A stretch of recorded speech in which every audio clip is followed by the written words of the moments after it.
नमस्कार मित्रांनो. तर मित्रांनो आलेला आहे जांभळं खायला.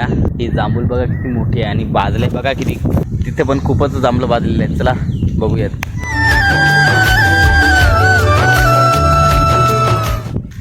तिथं पण खूपच कमी आपल्याला जांभळं मिळाली बघा. एवढीच मिळाली. मला वाटलं खूपच आहेत तिथे, पण इकडे या फांद्याला खूप आहेत, पण या फांद्याला चढायसारखं नाही आहे.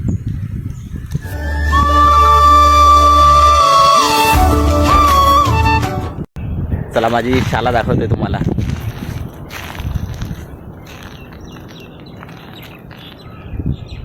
हा एवढा मोठा पटांगण आणि ही माझी शाला आहे. आणि या शालेच्या मागून इकडं रिवर आहे. हे बघा मित्रांनो किती मोठी रिवर आहे. खूप मोठी रिवर आहे. हे झाड बघा, हे झाडाखाली आम्ही येऊन बसायचो.